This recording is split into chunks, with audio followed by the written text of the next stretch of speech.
కార్తీక శుద్ధ ఏకాదశి శనివారం వెంకటేశ్వర స్వామిని దర్శించుకునేందుకు కాశీబుగ్గలో కొలువుదీరినటువంటి వెంకటేశ్వర ఆలయానికి శనివారం భక్తులు పోటెత్తారు. 8:30 వరకు కూడాను సజావుగా దర్శన భాగ్యం కలిగించినటువంటి ఆ నిర్వాహకులు 11 అయ్యేసరికి మాత్రం పెద్ద మొత్తంలో భక్తులు రావడంతో చోటు చేసుకున్న తొక్కిసలాట్లో 9 మంది దుర్మరణం కాగా 17 మంది క్షతగాత్రులయ్యారు. ప్రస్తుతం మాత్రం పలాస హాస్పిటల్లో 7, అదేవిధంగా జిమ్స్ హాస్పిటల్లో 5 క్షతగాత్రులు చికిత్స పొందుతున్నారు. కాకపోతే వీరి పరిస్థితి బాగోకపోవడంతో మెరుగైన వైద్యం కోసం జిమ్స్ హాస్పిటల్ తీసుకొచ్చినటువంటి ఎవరైతే ఆ క్షతగాత్రులను వారి ఆరోగ్య పరిస్థితి ఎలా ఉందనిపిస్తుంది మనం ఆరాధీసే పిల్లలను చూస్తే కనుక వీరందరూ కూడా ఆ రోజు తొక్కిసలాట్లో కొంతమందికి కాలు విరిగిపోయి మరి కొంతమందికి మాత్రం మనుషుల మీద పడంతో ఊపిరాడక ఇటువంటి పరిణామాల్లో మాత్రం ఒక విషమ పరిస్థితిని మాత్రం ఎదుర్కొంటున్నారు. ప్రస్తుతం 5గురిలో 2 మాత్రం ఆపరేషన్ థియేటర్కి వెళ్ళడం జరిగింది. మరో 3 పరిస్థితి కూడాను నిలకడగా కోలుకుంటున్నటువంటి పరిణామాలు కనిపిస్తున్నాయి. ఏదైతే మెరుగైన వైద్యం అందించాలనే ఉద్దేశంతో రాష్ట్ర ప్రభుత్వం తీసుకున్న నిర్ణయంలో పలాస నుండి హుటాహుటిన ఆ క్షణమే 4 తీసుకురాగా నిన్న మరో 2 కూడా తేవడం జరిగింది. ఒకరిని డిశ్చార్జ్ కూడా చేయడం జరిగింది. ఈ పరిణామాలను చూస్తుంటే ప్రస్తుతం క్షతగాత్రులకు ఎటువంటి వైద్య సౌకర్యాలు అందజేస్తున్న విషయం వైద్యం అంటూ ఉంటారు. డాక్టర్ గారు ఉన్నారు. చూస్తే కనుక ఆ రోజు వచ్చే దగ్గర నుండి వీళ్ళ కండిషన్ రోజుకి స్థిరపడుతుందా లేకపోతే ఏమైనా క్రిటికల్ కండిషన్ ఉందా? ఆ రోజు మొత్తం 3 వచ్చారండి ఫస్ట్. సో 3 పేషెంట్స్ చాలా క్రిటికల్ స్టేట్లో వచ్చారు. వచ్చేపాటికి 3 అన్కాన్షియస్గా ఉన్నారు. అలానే 2 ఫిట్స్ త్రో చేసుకుంటూ వచ్చారు. మేము వచ్చి రాగానే వెంటనే స్టెబిలైజేషన్ స్టార్ట్ చేసాము. వాళ్ళకి ఆక్సిజన్ అంతగా బాగా సఫికేట్ అయిపోవడం వల్ల వెంటనే 3 వెంటిలేటర్కి కనెక్ట్ చేయాల్సి వచ్చింది. తర్వాత దాంట్లో 2కి బీపీ కూడా రికార్డ్ అవ్వలేదు. మేము కావాల్సిన బీపీ పికప్ చేయడానికి కావాల్సిన ఇంజెక్షన్స్ అన్నీ పెట్టి వాళ్ళని స్టెబిలైజ్ చేశాము. అయితే మేజర్గా ఎక్స్టర్నల్ ఇంజురీస్ ఏమీ లేవు. అలానే సిటీ స్కాన్స్ కూడా చేశాము. సిటీ స్కాన్స్లో కూడా మేజర్ ఇంటర్నల్ ఇంజురీస్ ఏమీ లేవు. బట్ బ్రెయిన్ ఎంతవరకు ఆక్సిజన్ అంతగా డ్యామేజ్ అయిందనేది మనం ఈ టైంలో కమెంట్ చేయలేము. అది మనకి తెలియడానికి ఒక 2-3 రోజులు పడుతుంది. బట్ ఇప్పటికీ 2 రోజులు కావస్తూ ఉంది. వారికి ఇస్తున్నటువంటి ట్రీట్మెంట్లో ఏమైనా కండిషన్ సివియర్ స్థితి ఏమైనా కనిపిస్తుంది లేకపోతే కోలుకునే పరిస్థితి కనిపిస్తుంది? సో ఈ 3 ఏంటంటే మనం మళ్ళీ ఎంఆర్ఐ రిపీట్ చేసుకుని, అంటే మనం ఇవాళ ఎంఆర్ఐ రిపీట్ చేసుకుని దాంట్లో మనకి ఈ పాయింట్ ఆఫ్ టైంలో ఆక్సిజన్ అందక బ్రెయిన్లో ఏమైనా చేంజెస్ ఉన్నాయనేది మనకి తెలియాల్సి ఉంటుంది.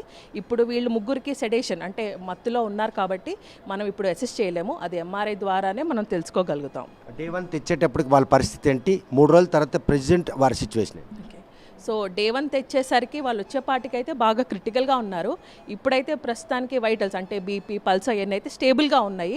అయితే వాళ్ళు ఎలా రికవర్ అవుతారు అనేది చెప్పడానికి అయితే మనం ఎంఆర్ఐ చూసుకుని దాంట్లో డ్యామేజ్ ఎంతవరకు ఉందో చూసుకుని మటుకే చెప్పగలుగుతాం. తొక్కిసలాట్లో వారికి ఊపిరి అందక జరిగినట్టు పరిణామాలే అన్కాన్షియస్లోకి వెళ్ళిపోయారా లేకపోతే ఇంజ్యూరీస్తో పాటు ఆ పెయిన్ భరించలేక స్ప్రో కోల్పోయే పరిస్థితి?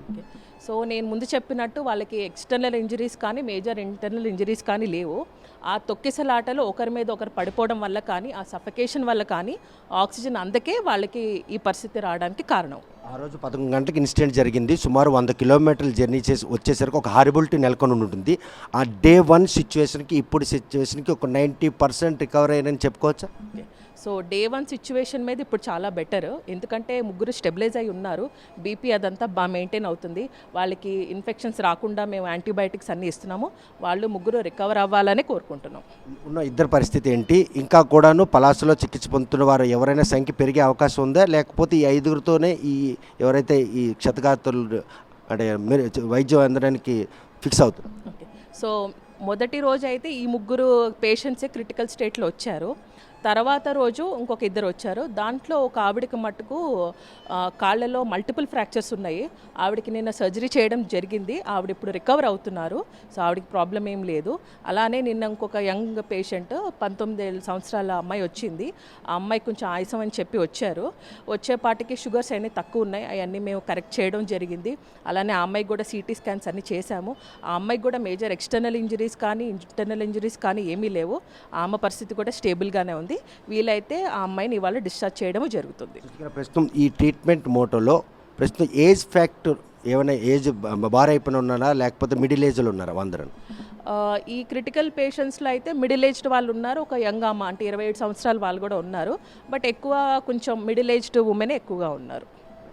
కనుక ప్రస్తుతం ఏదైతే చికిత్స పొందుతున్న వారు మాత్రం నిలకడగా కోలుకుంటున్నారు. ఈ కోలుకుంటున్న నేపథ్యంలో వచ్చే రోజు మాత్రం వారి పరిస్థితి మరీ విషమంగా ఉండడంతో మాత్రం వైద్యులు మెరుగైన చికిత్స అందించేందుకు చేసిన ప్రయత్నం వారి కోలుకోవడానికి ఎంతగానో దోహదపడింది.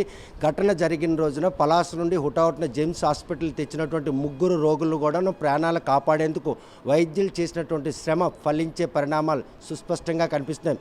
నిన్న కూడా మరో 2 రావడం జరిగింది. వచ్చిన వాటిలో 29 ఏళ్ళ ఒక యువత ఉండే, ఆమెకు కూడా కాల్ ఫ్రాక్చర్ కావడం, ఈ పరిణామాలన్నీ కూడా మెరుగైన వైద్య చికిత్స అందించేందుకు చేసిన ప్రయత్నం మాత్రం ఈరోజు ఎంతగానో ఆ క్షతగాత్రులు పట్ల దోహదపడింది అనుకోవచ్చు. ఆ రోజు జరిగిన ఘటనలో మొత్తం 17 మంది క్షతగాత్రులు కాక 5గురు పరిస్థితి విషమంగా మారడంతో జేమ్స్ హాస్పిటల్ తరలించారు. మరో చూస్తే కనుక పలాసలో ఎవరైతే 7గురు ఉన్నారో వారు కూడా ఇప్పుడిప్పుడే కోలుకుంటున్నారు. అంటే ఇంకొక మరణం జరగకుండా ఉండేందుకు వైద్య అధికారులతో పాటు జిల్లా యంత్రాంగం తీసుకున్నటువంటి నిర్ణయం మాత్రం 9 మంది దుర్మరణానికే పరిమితి అయింది అనడంలో ఎటువంటి హెచ్చరికలు. ఆ రోజు జరిగినటువంటి ఈ తొక్కిసలాటను మాత్రం ప్రజలు ఒకరి మీద ఒకరు పడడం, ఆ తొక్కిసలాట్లో వాళ్ళు అంటే ఇంటర్నల్ డ్యామేజ్ అంటే ఇంటర్నల్గా వాళ్ళకి దెబ్బలు తాగడం కానీ ఎక్స్టర్నల్గా వాళ్ళకి మాత్రం ఎటువంటి బ్రోకెన్ అంటే ఫ్రాక్చర్లు కావడం కానీ ఇటువంటి పరిణామాలు ఏంటి లేకపోవడంతో మాత్రం ఈరోజు ప్రాణాలతో వారిని కాపాడేందుకు వైద్యులు చేసినటువంటి ప్రయత్నం సఫలం అయింది అనడంలో ఎటువంటి అతిశయక్తి లేదు. వీడియో జర్నలిస్ట్ రాంకిషన్తో సత్యం, RTV శ్రీకాంత్. చరిత్ర సృష్టించినోడు ఇప్పుడు ఆ చరిత్రని తిరగరాయబోతున్నాడు. అబద్ధాల గోడల్ని బద్దలు కొట్టి నిజాలను రాగా మీ ముందుంచబోతున్నాడు. నిజమైన వార్తల కోసం వెంటనే డౌన్లోడ్ చేసుకోండి రా యాప్ని.